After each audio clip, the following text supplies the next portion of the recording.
Hello, my dear friends. Welcome back to Li Tuna. Thank you for spending this time with me. People always tell me how strong I am. They see me holding my child, smiling through the hard days, and building a new life from the broken pieces of my past. They see a woman who does not give up. But there are days when the weight of being a strong mother becomes so heavy, I feel like I can barely breathe. Yesterday was one of those days.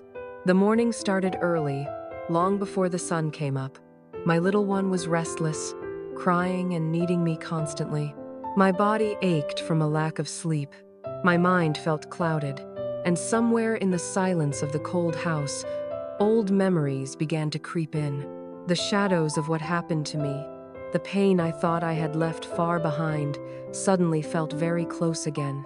I tried my best to push through it.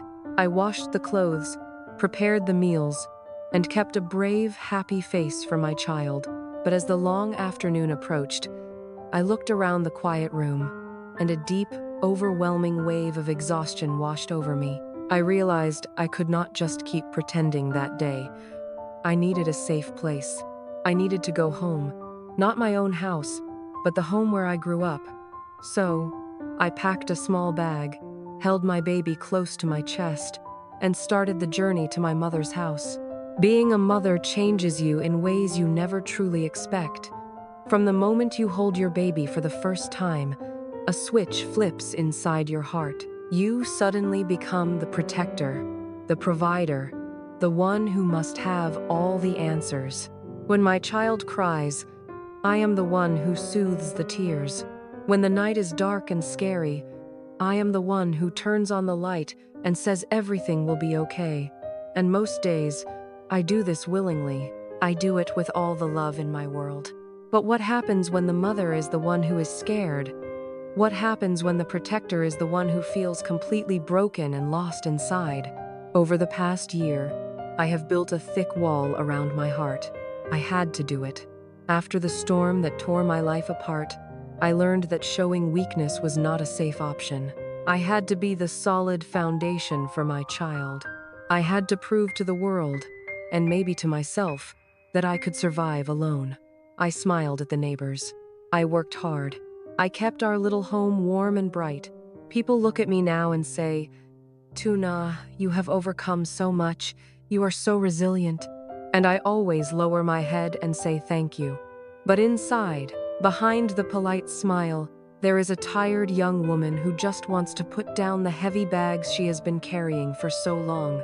As I rode toward my mother's village yesterday, the wind brushed gently against my face.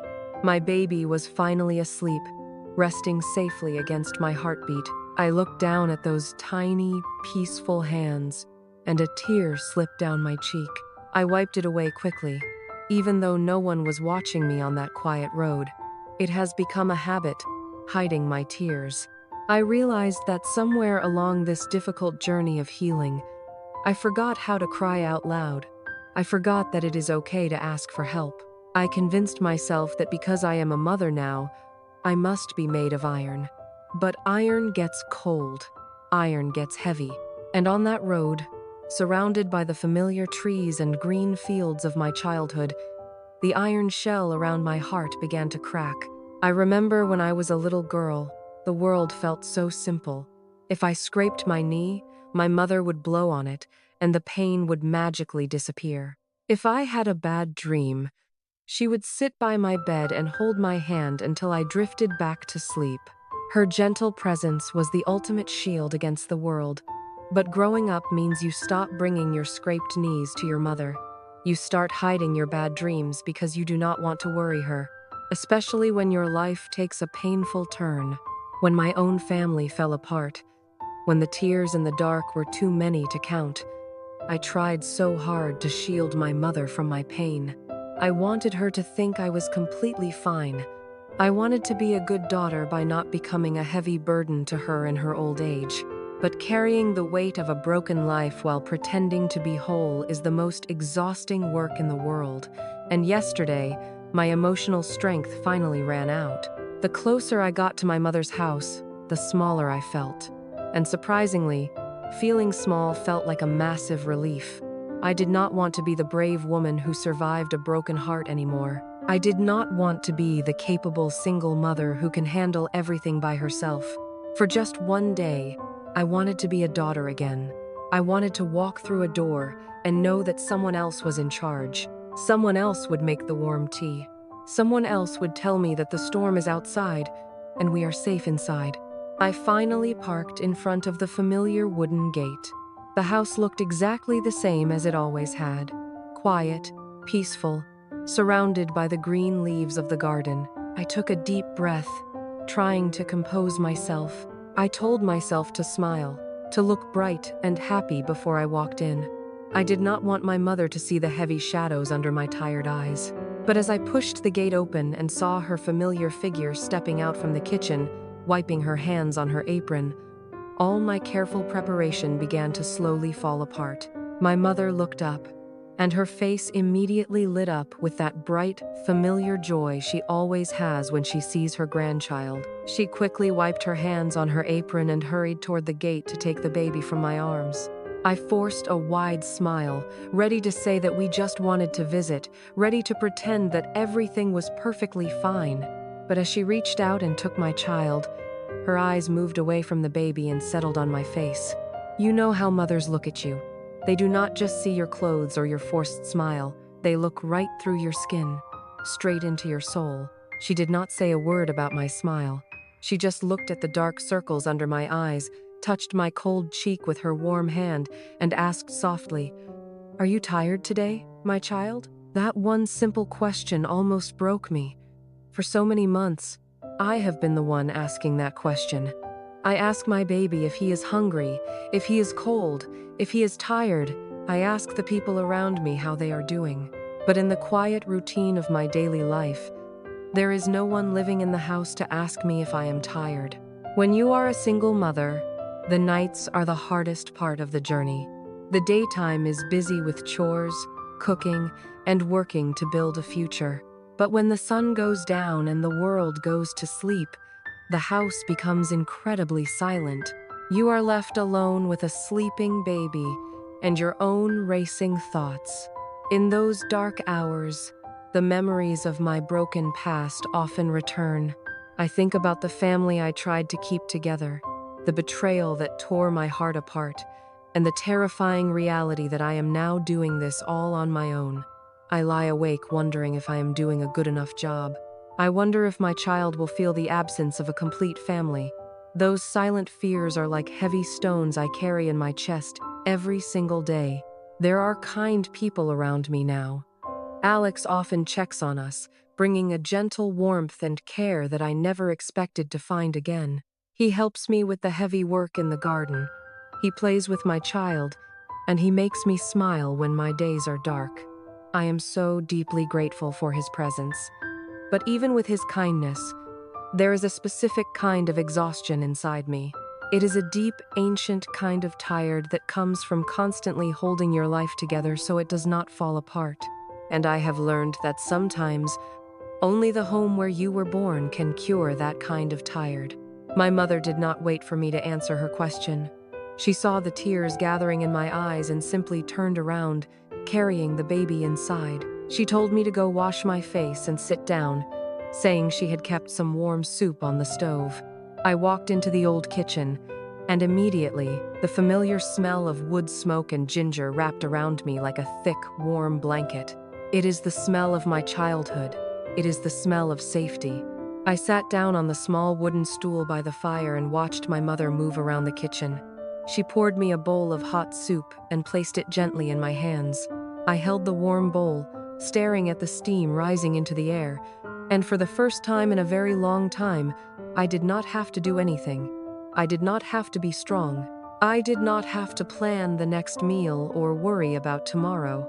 I was just a daughter sitting in her mother's kitchen. I watched her back as she gently rocked my baby to sleep, humming an old lullaby she used to sing to me. The contrast between my life in my own house and this moment was so sharp it made my heart ache. In my house, I am the shelter. I am the roof that protects my little family from the rain. But sitting here, watching my mother's gray hair catch the light from the fire, I realized how much I was starving to be sheltered myself. I realized that no matter how old we get, no matter how many hardships we survive, there is a small child inside us that never really grows up. That child just goes quiet, hiding behind the brave face of an adult, waiting for a safe moment to come out. I took a slow sip of the soup, and the warmth traveled all the way down to my chest, loosening the tight knots of anxiety I had been carrying for weeks. I wanted to tell her everything. I wanted to tell her how scared I get at night, how much my body hurts from the work, and how lonely it feels to be the only captain of a small, fragile boat. But my throat felt completely blocked. Sometimes, the hardest part of carrying a heavy burden is knowing how to finally set it down. I sat there with the soup in my hands, completely silent. I was afraid that if I opened my mouth to speak, all the tears I had been holding back for months would rush out at once, and I would not be able to stop them. I looked at my mother as she carefully laid my sleeping child down on the soft bed in the corner of the room. She turned back to me, pulled up another small wooden stool, and sat quietly by my side. She did not push me to talk. She did not ask me about my work or the struggles of my daily life. She just sat there, watching the fire dance, and gently reached out to stroke my hair. Her hand felt rough from years of hard work, but her touch was the softest thing I had felt in a very long time. It was a touch that said, "I am here. You do not have to be brave right now." And in that simple, quiet moment, the wall I had built around my heart completely collapsed. A single tear fell into my bowl of soup, and then another. I lowered my head, staring into the warm liquid, trying so hard to swallow the massive lump in my throat. I squeezed my eyes shut, but the tears kept coming, faster and faster, silently sliding down my cheeks. My shoulders began to shake with the quiet, desperate crying of a tired woman who finally feels safe enough to break. My mother did not say a word. She did not tell me to stop crying or tell me that everything would be all right. She just moved closer, put her arm around my trembling shoulders, and pulled me into an embrace. I rested my head against her chest, right where I used to hide when I was a little girl afraid of the thunder. The smell of ginger, wood smoke, and my mother's familiar scent surrounded me, and I finally let go. I cried for the sleepless nights. I cried for the fear of raising a child alone. I cried for the betrayal that broke my family apart. And I cried for the heavy exhaustion of always having to be the strong one. For a long time, the only sounds in the small kitchen were the crackling of the fire, my soft sobbing, and my mother's gentle humming. I felt like I was emptying out a dark, heavy ocean that had been trapped inside my chest. And with every tear that fell, I felt a tiny bit lighter. When my tears finally began to slow down, my mother handed me a clean cloth to wipe my face. She poured me a fresh cup of warm tea and gently tucked a loose strand of hair behind my ear. "It is okay to be tired, Tuna," she said softly, her voice full of a deep, quiet understanding. "You are a mother now, but you will always be my little girl. You do not have to carry the whole sky by yourself." Those words hit me like a sudden, bright light in a dark room. You do not have to carry the whole sky by yourself. I realized then that I had been doing exactly that. I had convinced myself that because my child's father was gone, I had to fill both roles. I had to be the rock, the shield, and the unbreakable foundation. I had forgotten that I am only human. I had forgotten that even the strongest trees need rain to survive, and even the bravest mothers need a place to rest their heads. I looked into her gentle eyes, lined with the years of her own struggles and sacrifices, and I saw a reflection of myself. She had raised me through difficult times, too. She knew exactly what this heavy exhaustion felt like. She knew the silent battles fought in the dark hours of the night and the forced smiles worn during the day. She understood my pain without me having to explain a single detail. That is the magic of a mother's love. It speaks a silent language of shared experience and boundless empathy. Sitting there in the warmth of her kitchen, The memory of Alex's quiet support crossed my mind. He had been a steady presence, offering a helping hand and a kind smile when my days were tough. But I realized that the comfort I found in him was different from this. His kindness was a gentle light guiding me forward, a hopeful promise of a brighter tomorrow. But my mother's embrace was a safe harbor where I could drop my anchor and simply exist without having to be strong or capable or brave. It was the only place where I could safely fall apart, knowing that she would be there to help me put the pieces back together. I sat there holding the warm cup of tea, watching the steam rise and disappear into the cool air. In that quiet space, looking at my mother's weathered hands resting on her lap, a deep realization washed over me. For my entire life, I had watched this woman work from dawn until dusk. I had seen her face the harshest storms of life, raising me and keeping our family afloat when things were unimaginably hard. But as a child, I never saw her cry. I never saw her break. I grew up believing that a mother's love meant building a wall of pure iron to shield her children from the harsh realities of the world. And without even knowing it, I was repeating that exact same pattern. I was doing to myself what generations of women before me have done. We swallow our pain. We hide our tears in the dark. We wear a brave smile while our hearts are breaking, all because we believe that is what a good, strong mother must do. I thought that by hiding my exhaustion, I was protecting my little one. I thought I was being the perfect shield. But as I looked at my mother's gentle eyes, I finally understood the truth. Her greatest gift to me was not her unbreakable armor. Her greatest gift was her soft, open arms. It was her ability to create a safe space where I could fall apart and be put back together with love. If I want to be that kind of safe harbor for my own child someday, I have to learn how to be human first. If I spend my whole life pretending to be made of stone, how will my child ever learn that it is okay to feel sadness? How will my child learn that asking for help is not a sign of failure, but a sign of trust? That was the turning point in my own heart. The very thing I was running away from, my own vulnerability, was exactly what I needed to embrace. I did not need to be a flawless, tireless superhero. I just needed to be a mother who loves deeply, tries her best, and knows when to go home to rest. The evening slowly turned into night. Outside, the crickets began their familiar song, blending with the gentle breathing of my baby sleeping on the bed. My mother and I sat down to eat the simple meal she had prepared. There was no fancy food, just a bowl of hot rice, some garden vegetables, and the remaining soup, but it tasted better than any feast I could imagine. It tasted like comfort. It tasted like healing. For the first time in months, the silence in the room did not feel lonely or heavy. In my own house, the silence at night often feels like a loud reminder of everything I have lost and everything I have to face alone. But the silence in my mother's house was a shared silence. It was the peaceful quiet of two women who understood each other perfectly, without needing to say another word. I felt my body physically change. The tight knots in my shoulders began to loosen. The heavy ache in my chest, the one I had carried for so long I almost forgot it was there, started to fade away. The invisible bags of rocks I had been dragging behind me were finally set down by the kitchen fire. I was no longer the brave survivor. I was no longer the lonely captain of a fragile boat. In that moment, I was just a daughter, eating a warm meal prepared by her mother's hands.